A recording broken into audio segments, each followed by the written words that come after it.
Hey YouTube, it's SoCo guy. Kilo Foxtrot 0 Sierra Juliet Sierra. And you know, a lot of people are worried about, oh, what are we going to do? You know, we need comms when the grid goes down. And so I have a couple solutions that I came up with here for you. And they're reasonably priced, take a little bit of effort, but you can do a lot of this your stuff. You don't have to buy side rails for your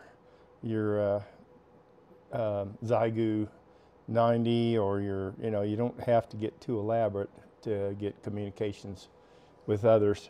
And I thought these were pretty cool what I came up with.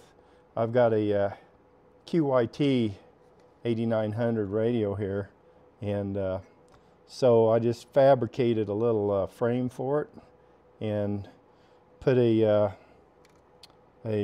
USB plug in here. I don't know if you can see that. So you can power up your cell phones or whatever. And here's where your antenna goes, just an off-on switch. These radios, as of this posting, are about $80 off of Amazon, so they're reasonably priced, and they're 20 watts, I believe. So one of the nice things I like about this little radio is it's inexpensive. It's an $80 radio. And it will do GMRS frequencies as well as 70 centimeter and 2 meter, and that's not FCC legal. But you know, considering it as an emergency situation, you know, you could use it for all those. Now you will have to consider what kind of antenna you put on there, because it's a challenge. But you can find antennas that meet all those bands. But it's also okay to have separate antennas too. And I just used the little whips. So I'll show you what this is about, how I put it together and made it. So I just put that there to prop that up. So I just got a regular old, I'll turn it off, regular old backpack here, just a real cheapo off of Amazon. And so when it folds up, you know, you've just got a nice clean little pack for your radio, and there's a little extra room inside for everything else that you might need to take along, such as reference cards and you know, what frequencies you want to go on. And so here's how I built this and what it's made out of. I've just got a whip antenna that I can put on here and be done with it, and it stays in the backpack. So we called that man portable systems. Anyhow, the battery that's in it here is just a LiFePO, and I think it's a 12. Let's see, how many amps is that? Well, I can't read it, but anyhow, it's a little LiFePO battery, around 7 amp hours, I believe. And I just taped a spare fuse here on the back of it. And then so I bought some 1/4-inch aluminum rails, and I tapped and drilled both ends of it, and that made the frame. And then on the bottom I just put a little piece of diamond plate here and screwed it in. And so there's the radio itself, and here's a port to charge it if your battery runs down. And so that's really all there is to this radio. I fabricated this little bracket here, if you will, faceplate, whatever you want to call it, and these little handrails to pull it in and out, and also to protect the radio itself from bumps and bruises. And it's just about as simple as it can be. So you can see the guts of the insides here and how it's made, and of course the microphone can sit in here and the antenna too. And it looks kind of hollow and shallow, but it's really a good package in the end. All you have to do is just plug it back in here, and you're in good shape. Put the antenna back in here, and I don't worry too much about stuffing it because it's collapsible. But the nice thing again about this radio is you can program it for GMRS, 70 center, 2 meter frequencies. And so I don't know if it's part 95 um, acceptable on the FCC's website, or which frequency group it was okay with.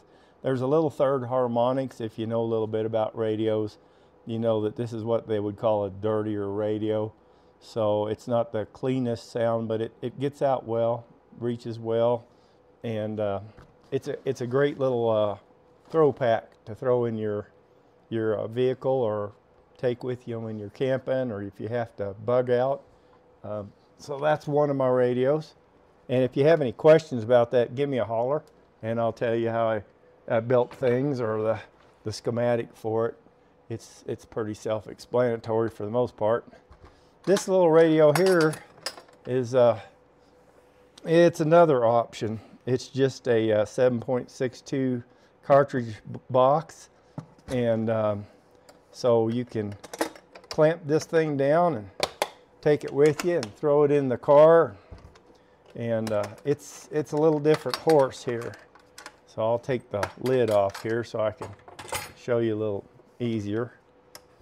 So this radio right here is a self-contained unit as well, and it has the battery in the back, or in the bottom. It's very much like the other radio, maybe a little more what you'd call plush. So anyhow, this is a Ocean GMRS radio I put in this one, and here on the side I left enough room for the microphone, and it just slides it in and out there.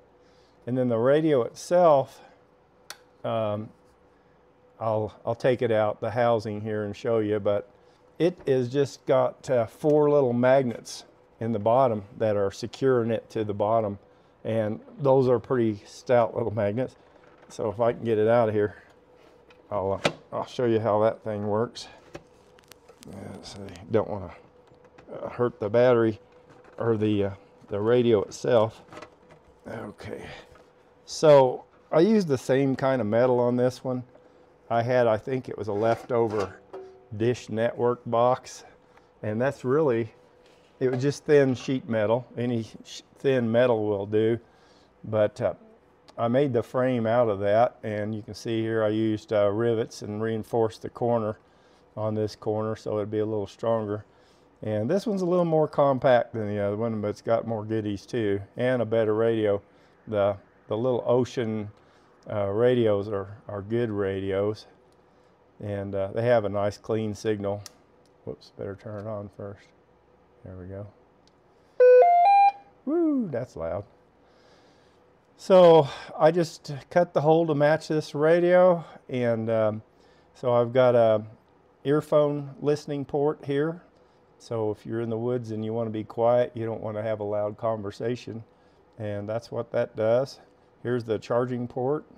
I have a regular old USB charger here for your cell phones or radios, whatever else you need, which makes this dual utility, I guess you'd say.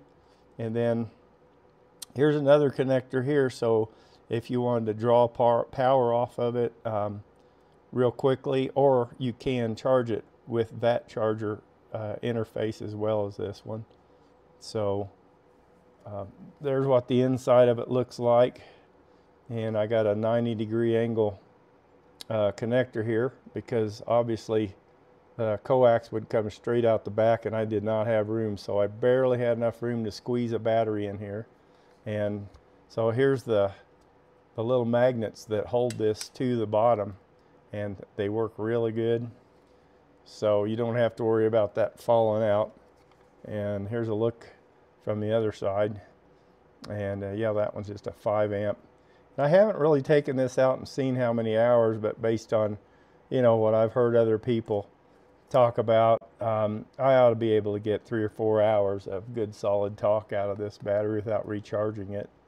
So that's just another variant that you can think about if you want to build a SHTF radio to take with you. And you know, my idea behind this is just to give you some ideas of some of the kinds of stuff that you can do yourself. It's not a rocket science thing. It's pretty cut and dry, easy to do. But yeah, the biggest challenge I had was labeling it correctly. You know, I used a gold marker pen, and of course that's my scribble on there, so it didn't come out very well. But you could dress it up a little bit and make it look a lot nicer. But as far as being functional, it's very functional, like it is. And it's the same game applies. You know, your antenna will go here in the box, so you know you can position it however you need to make that work out for you. And let me see, how did that come and go in there? Now there's the bottom. You can see the magnets down in the bottom. One of them came loose a little bit. When I took it out of there, moved its position. So I'll plop it back in there. And those are really good magnets. So once it gets close, it'll just about pinch your finger trying to get it back in there. But when you're done, that's what you end up with. Nice little compact radio that's resilient, and you know, you can kind of rough it up a little bit, not worry about it, and it's self-contained. In this one, I don't have the antenna in here, so you'd have to put that on here externally or something, or have a separate bag for it. But that's pretty well all there is to it. So here's 2 ideas for you for making your own radios for you know, the rough times when things go south and you need to carry it with you. So I thought that'd be help to somebody. If it is, let me know. And if you have any questions, you know, specific details, please ask me, and I'll try to help.